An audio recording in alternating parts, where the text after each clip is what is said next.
Alright, so you're in college and you want to get a job on Wall Street. Well, you've come to the right place, because in today's video, I'll be sharing 3 steps that you can take to get a job on Wall Street right out of college, no matter the school you went to. Back when I was in college and I was gunning for a job in finance, I thought it was near impossible to land a job on Wall Street if you didn't go to an Ivy League or a target school.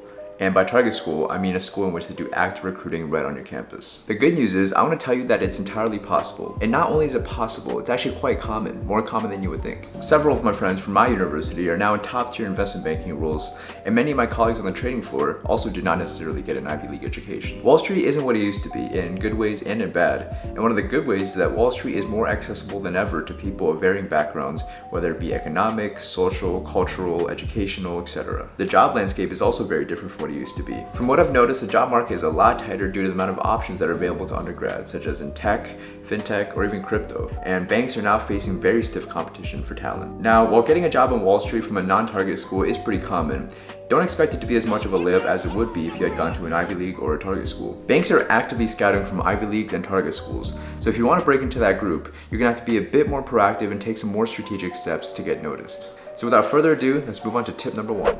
My first tip is to accumulate internship experience as early as possible. This is probably the most important one. Getting internship experience first and foremost demonstrates that you have an interest and are at least somewhat passionate about the job and a career in finance. So ideally, you'd want to be looking for internships that are related to the field of finance that you want to get into, whether it be investment banking, sales and trading, or something like risk or even quantitative research.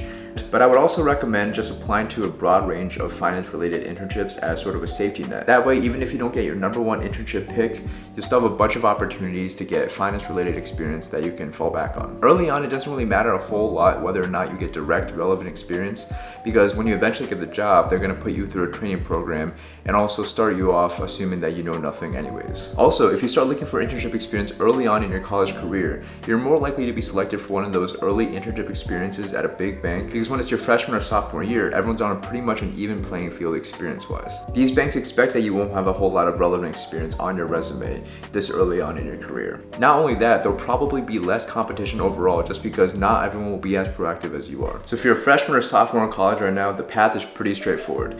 Go out and apply to as many internships and early experience job postings as you can, and do it as soon as possible, because it will only continue to get harder as you progress throughout your college career. Once you get that first internship experience under your belt, it'll be so much easier to get the next one, and then the next one, and then eventually your junior year internship that will hopefully convert into a full-time offer by the time you graduate. If you're a junior or senior, don't worry, it is never too late, but I must admit it is harder. If you're a junior, which is the boat I was in, it definitely still is possible to get an internship and turn that into a full-time offer.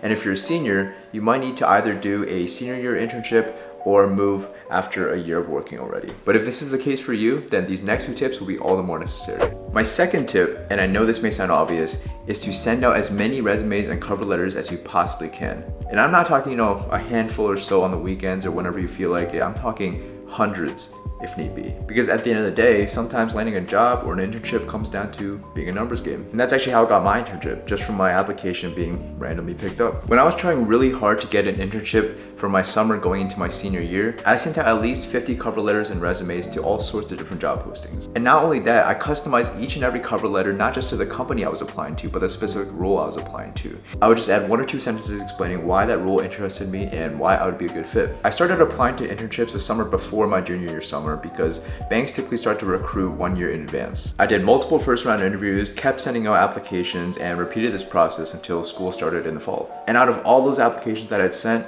only 3 applications stuck in which I was actually able to make it to the final round. Now, this is sort of like a brute force method, so I don't necessarily recommend doing this by itself. I recommend doing this in conjunction with the work smarter method, which I'm going to touch upon in this third tip, and that is to leverage your alumni connections. Now, this strategy, I'll admit, I didn't use as much as I should have, but I know for a fact that it definitely has been very helpful in helping other people in my school get their jobs on Wall Street. I think the most straightforward way to approach this would be to go on LinkedIn and to search for your school's alumni that are currently in positions that you'd be interested in, and ask if you can set up a quick meeting, whether over Zoom or in person. During this meeting, you can take the opportunity to learn more about their job, but before the meeting ends, make sure you make it known that you are actively looking for opportunities, and don't be afraid to ask if they're looking to take on any interns or if they have any job openings available. And if they say no, you can ask if there's anyone else that they can put you in contact with.